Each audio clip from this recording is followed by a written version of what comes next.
Bonjour. Dans cette vidéo, je vais tenter d'expliquer comment accéder et configurer le BIOS ou le setup d'un pôle de travail. Alors vous trouverez le timecode et les différentes étapes décrites dans la description. Alors pourquoi je dis tenter? Eh bien tout simplement parce que le sujet n'est pas très facile à aborder. Déjà le setup ou le BIOS d'une machine est un tout petit bout de programme qui se lance dès le démarrage de la machine. Alors en dehors de sortir la caméra et de filmer l'écran, c'est déjà plus compliqué. La seconde raison est que chaque matériel possède son propre BIOS, aussi bien pour un téléphone portable que pour un appareil mobile comme un GPS ou comme pour tout PC. Alors sans parler que certains appareils ou composants ont leur propre BIOS, comme un DVD ou certaines cartes à l'intérieur d'un PC et notamment à l'intérieur des serveurs. Je vous l'avais dit, le sujet est loin d'être facile. Alors ici je vais m'arrêter, c'est déjà pas mal, au setup d'un PC. Alors avant d'aller plus loin, je vais vous donner quelques informations sur ce qu'est un BIOS et à quoi il sert. Mais il faut garder à l'esprit qu'ici le sujet est de voir comment on le configure et comment on y accède.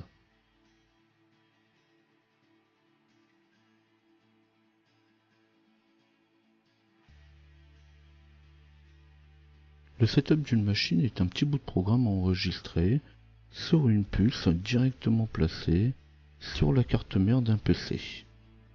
Alors cette puce ou circuit intégré est soudée ou éventuellement elle peut être fixée au travers d'un support de circuit intégré. Alors une puce de setup ne change pas, contrairement à ce que j'ai déjà pu lire sur certains forums. Alors tout au plus, une partie du micro-logiciel peut être mis à jour. Alors c'est ce qu'on appelle flasher un BIOS.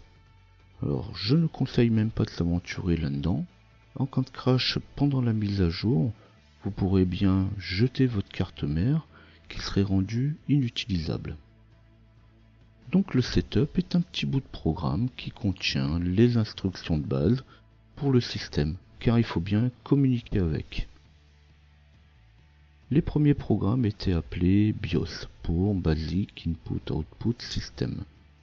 Ils étaient développés par des entreprises comme AmiBIOS et c'est ce qui est resté sous le nom de BIOS. Par la suite, il a été pensé que Setup serait plus approprié par rapport à ses fonctionnalités. Mais en tout état de cause, ça reste la même chose. Le Setup a donc pour rôle principal de converser directement avec le système physique. Alors il contient quelques instructions de base, mais c'est purement incompréhensible pour la plupart des personnes. C'est encore une couche inférieure au langage assembleur, on parle alors de langage machine. Les BIOS les plus récents ont une taille qui peut faire plusieurs dizaines de mégaoctets, avec la prise en charge de la souris, propose des images, la gestion de fenêtres, la gestion du réseau, la gestion des disques durs de grande capacité. Mais quel que soit le type de setup, son rôle reste identique. Alors on pourrait parler de trois niveaux dans le setup. Une première partie est placée dans une mémoire ROM. Donc une ROM est une mémoire non modifiable et cette mémoire contient les instructions et les paramètres de base du système. La deuxième partie du BIOS se situe dans une mémoire dont le contenu est modifiable, c'est une EPROM. Cette partie modifiable du système, c'est cette partie qu'on va flasher quand on veut le modifier. La troisième partie du setup se situe dans la mémoire CMOS, donc cette mémoire contient tous les paramètres du setup qu'on pourra changer suivant les besoins, comme le démarrage ou les mots de passe. Effacer la mémoire CMOS ne présente aucun danger. En fait, si on veut refaire un reset du setup, il suffit d'enlever la pile de la carte mère et à partir de là, cette mémoire CMOS sera effacée. À partir du moment où on a effacé le CMOS, le BIOS devra alors être reconfiguré complètement.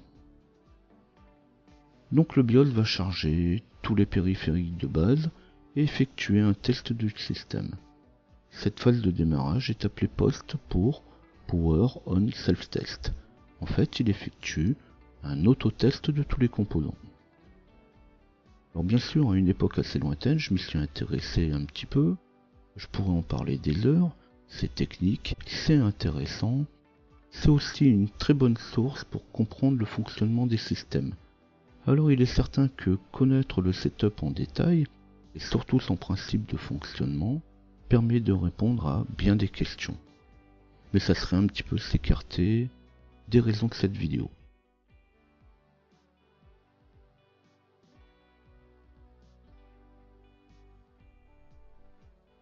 Alors pour garder une qualité correcte et ne pas avoir à filmer directement l'écran d'un PC, cette vidéo sera basée sur des setups de machines virtuelles.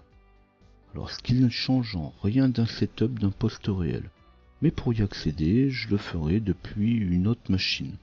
Alors il faut donc garder en tête que ce qui nous intéresse est à l'intérieur de la fenêtre et non ce qui va autour.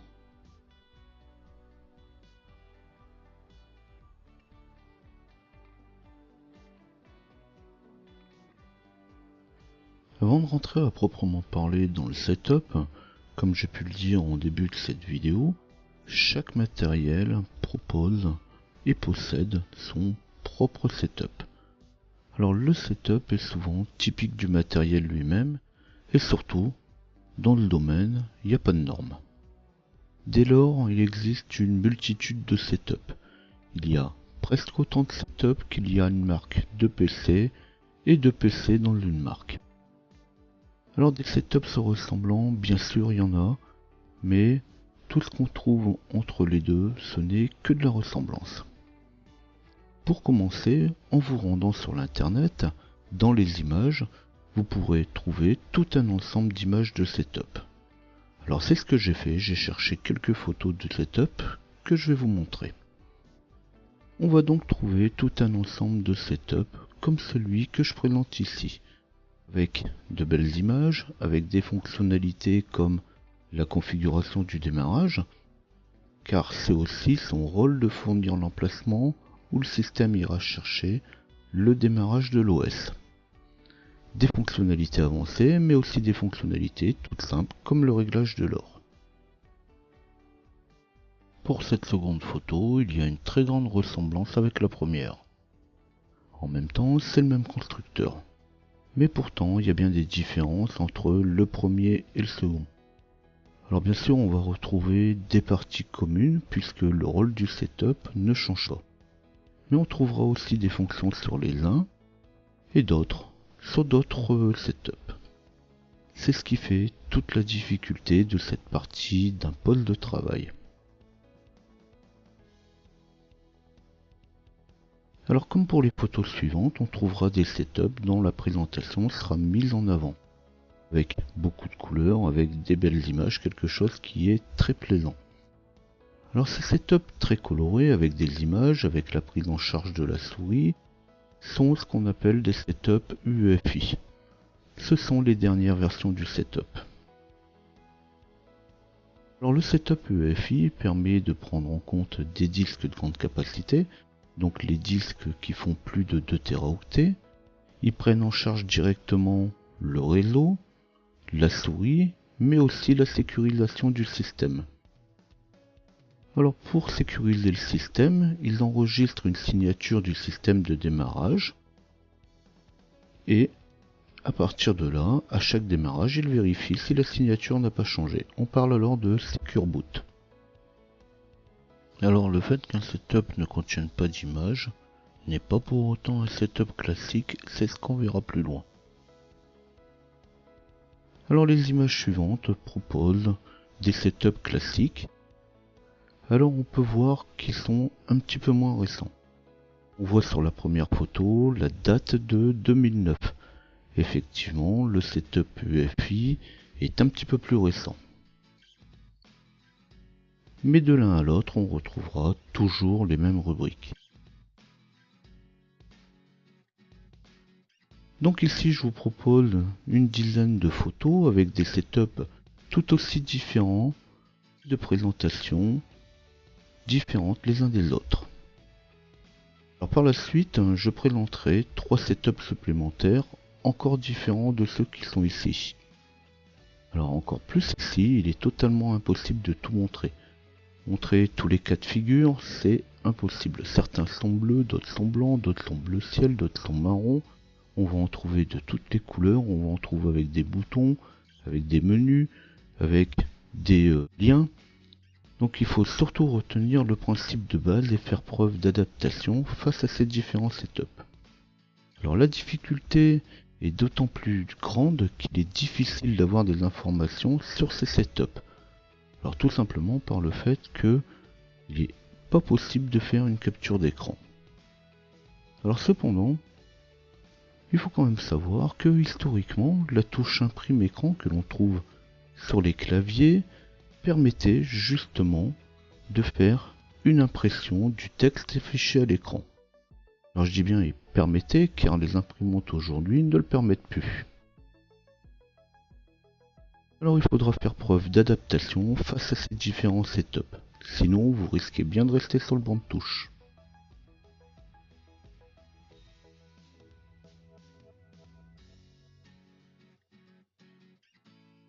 Par rapport à ce qui a été dit précédemment, l'idée n'est pas de retenir comment je vais accéder aux différents setups, ou même à quel endroit pourront être modifiés tel ou tel point. C'est bien de la méthode qu'il s'agit, c'est cette méthode qu'il va falloir retenir. Étant donné que tous les setups sont différents, eh bien il n'y a pas de solution, on est bien obligé d'appliquer une méthode. Alors dans ce premier exemple, je vais lancer un émulateur qui représente une machine d'il y a une vingtaine d'années. Alors même si la machine a 20 ans, on verra que les setups ont très peu évolué. Alors bien sûr, le type de disque a peut-être changé, mais un disque dur reste un disque dur. Alors l'avantage que j'ai avec cet émulateur, c'est que la machine est complètement émulée. Il s'agit donc d'un vrai setup. Le setup il est identique à celui qu'on pourrait encore trouver sur un poste de travail. Alors pour commencer, c'est évident, mais il faut quand même le dire, pour modifier le setup, il faudra alors se rendre à l'intérieur du setup. Alors c'est évident, mais c'est quand même la première des difficultés. Alors il n'y a pas de méthode miracle. Sur certains PC, ça va être la touche F1, d'autres la touche F2, F7, F8, F9, F10, F11, F12, échappe, sup, insert. J'ai trouvé même des PC où il fallait appuyer sur la touche imprime écran, d'autres où il faut laisser le doigt appuyé sur une touche, d'autres ça peut être page précédente ou page suivante. Alors pour nous aider, il y a quand même un message qui s'affiche souvent à ce sujet pendant 1 ou 2 secondes au démarrage du PC. S'il n'y a pas de message, parce que certains setups ne proposent pas le message, eh bien on tapote une touche, puis on essaye une autre. Alors comme tout est possible, il n'y a pas d'autre solution, on est bien obligé de passer les touches une par une. Alors dans les exemples que je présente ici, il y a un message qu'il suffira de lire. Alors c'est pas pour autant que vous allez le lire qu'il sera facile d'accéder au setup. Sur certaines machines, bien que le message soit affiché, vous n'aurez que quelques centièmes de seconde pour taper. Alors il n'est pas rare de relancer une machine 5 ou 6 fois avant d'arriver à rentrer dans le setup. Ne soyez pas surpris, justement, de vous retrouver dans ce cas-là. Et bien une fois que c'est fait, on va se lancer.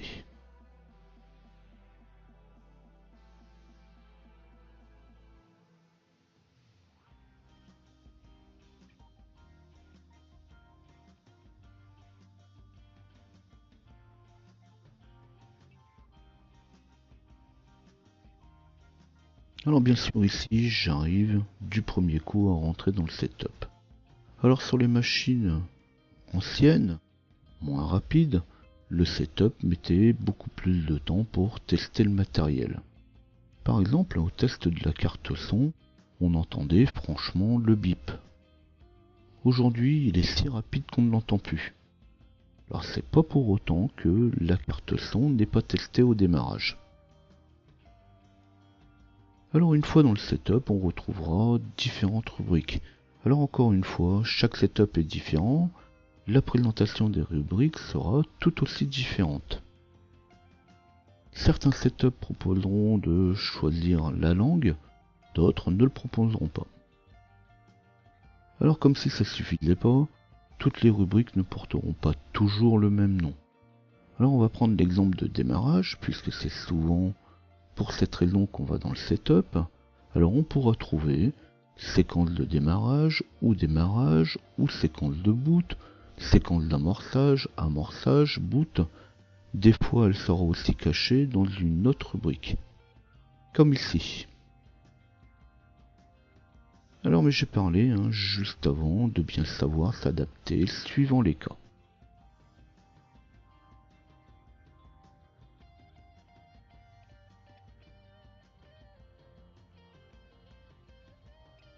Alors lorsqu'on rentre dans le setup, le mieux est toujours de faire le tour de toutes les rubriques. Alors, c'est souvent bien compliqué de tout comprendre. Certaines rubriques permettront les changements. Alors, pour rappel, la rubrique dans laquelle nous sommes est Standard CMOS. Et je disais que dans la troisième partie du setup, le CMOS permettait de stocker les informations volatiles. Et bien ici dans la rubrique, ce sont des informations qui pourront être enregistrées. Alors bien sûr, il y aura toujours certaines rubriques qui ne pourront pas être changées. Par exemple, la mémoire vive ou RAM n'est qu'une information. Par contre, l'heure est bien modifiable.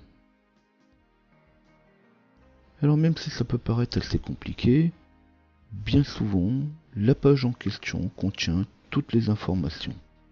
Alors ici c'est indiqué. Les flèches pour changer de sélection, majuscule F2 pour changer la couleur, échappe pour quitter, F1 pour l'aide. Alors bien sûr, si vous tapez F1, vous n'allez pas vous retrouver avec un manuel de 50 pages. Vous avez une phrase qui va résumer la fonction.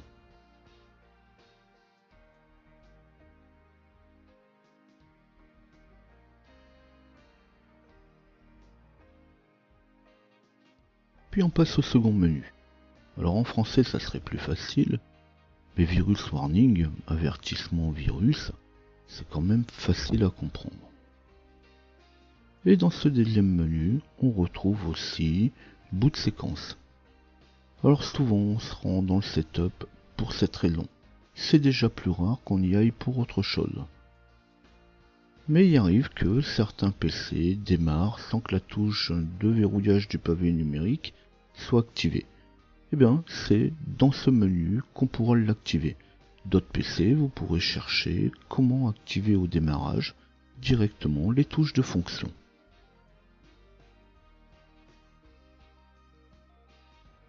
Dans la partie chipset, on pourra trouver des fonctionnalités qui sera plus difficiles à comprendre. Mais on n'est pas obligé de tout bricoler. On peut aussi le noter dans un coin, aller chercher sur internet de quoi il s'agit et y revenir plus tard. Alors c'est aussi dans des rubriques comme celle de la gestion d'énergie que l'on pourra fixer la marche à suivre en cas de coupure de courant. Il vous est peut-être déjà arrivé que à l'issue d'une coupure de courant, votre PC redémarre. Et bien en fait, c'est une des options du setup. Alors pour un serveur, après une coupure de courant, ça peut être intéressant qu'il soit redémarré automatiquement. Pour un PC personnel, ça sera plutôt l'inverse.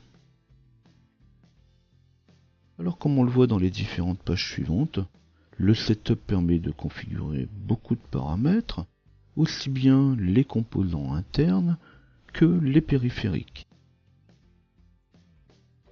On voit également qu'il sera possible de restaurer les paramètres par défaut. On parle aussi de paramètres usine. Alors c'est souvent les paramètres qui sont placés lorsque vous achetez votre PC. Après modification, si vous avez enregistré la configuration et que vous rencontrez des soucis, il sera toujours possible de revenir à cet état. Alors attention, sur certains setups, le fait de remettre les paramètres usine n'efface pas le mot de passe administrateur.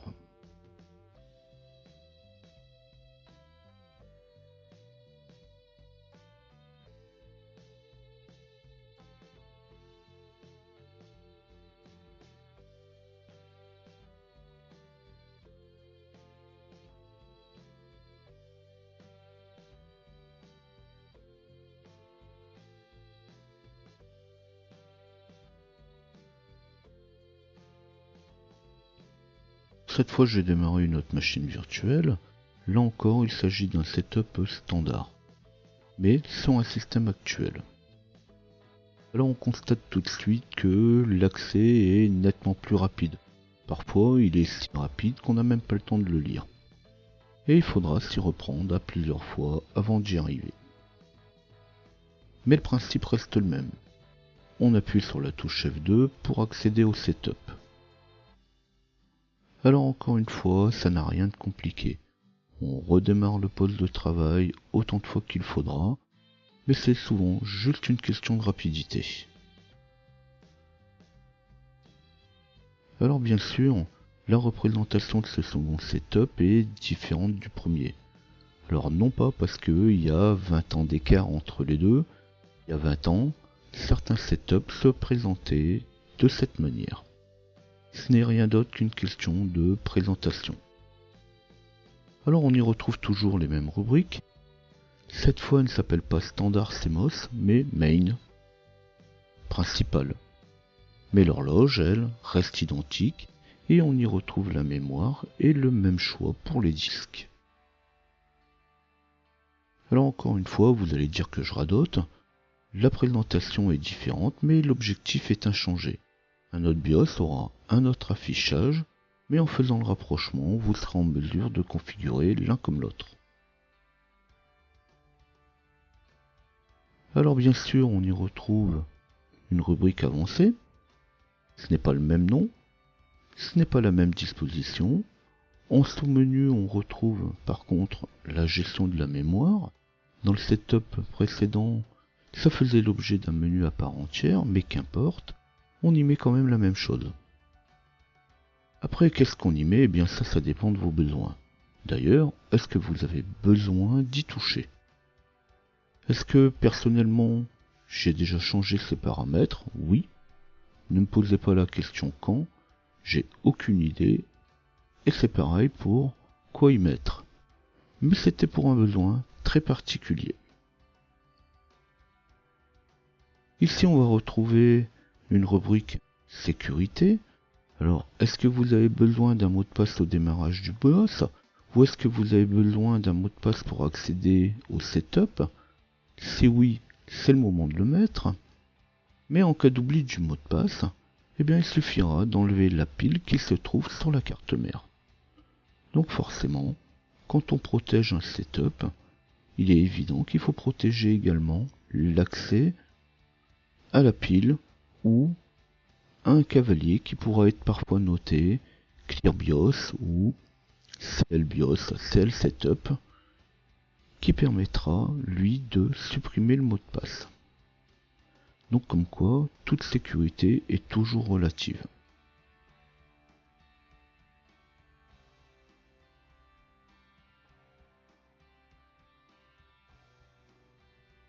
Puis nous voici dans la rubrique de boot.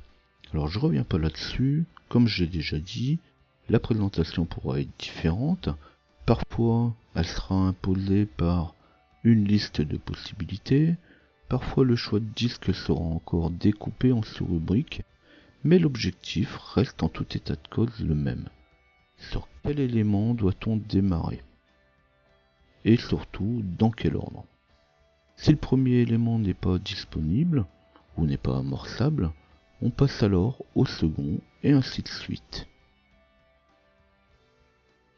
Et obligatoirement, dans tous les setups, on va retrouver une rubrique quitter avec ou sans l'enregistrement. Alors dans la plupart des cas, après modification du setup, le système redémarrera complètement. C'est plutôt logique, mais il faut savoir que certains setups poursuivent tout simplement leur séquence. Donc parfois, dans certains cas, eh bien, il faudra faire un reset de la machine pour certains besoins.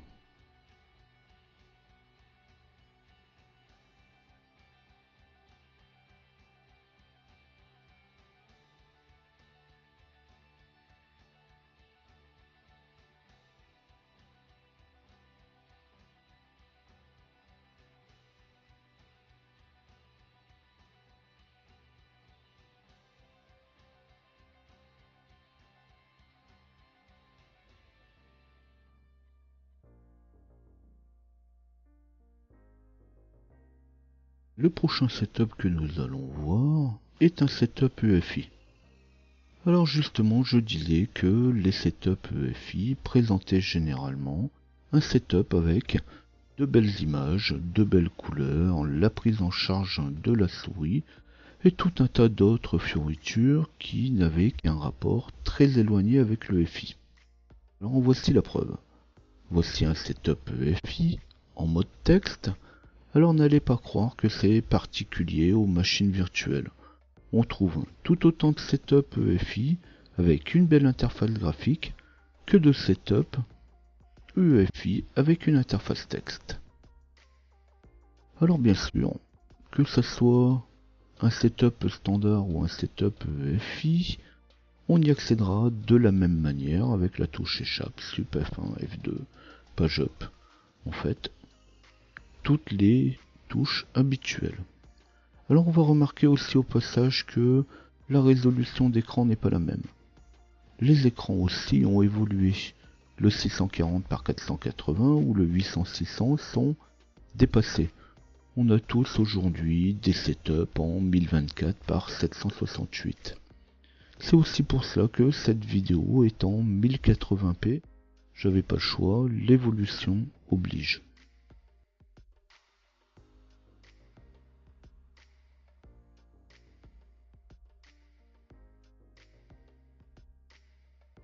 Alors maintenant que je suis dans le setup, on retrouve les options de boot. Alors ce qui est finalement la seule chose qui nous intéresse. Les options ne sont pas forcément les mêmes.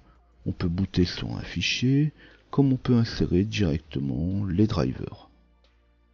Alors vous n'êtes pas sans l'avoir remarqué, le setup ici présenté ne propose quasiment aucune option. On ne peut presque rien faire.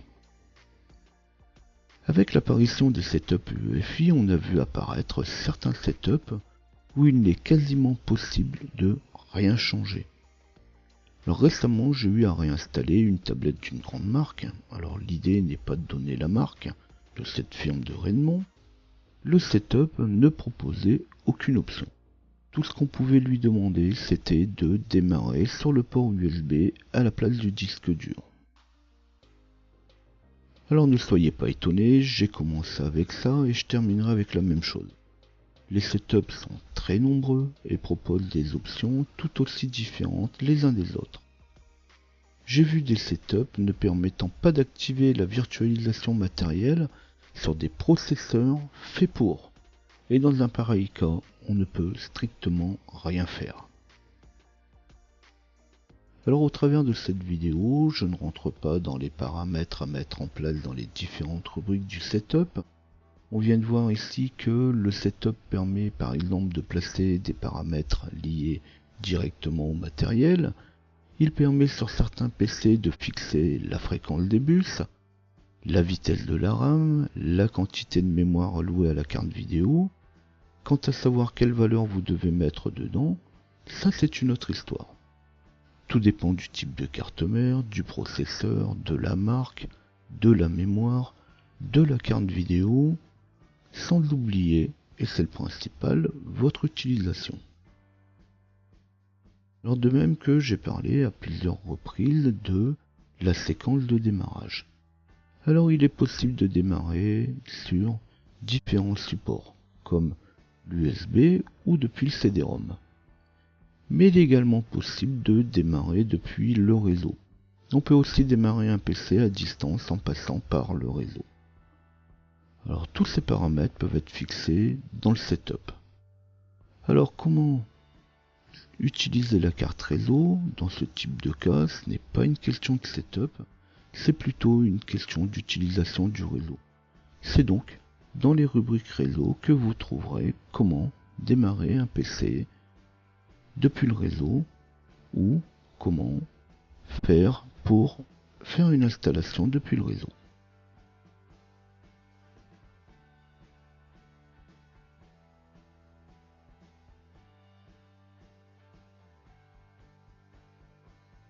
Pour découvrir l'ensemble de mes vidéos et aussi d'autres documents, il vous suffit de flasher le QR code qui apparaît ici sur le côté, ou taper tout simplement ljp-info avec un S à info dans Google.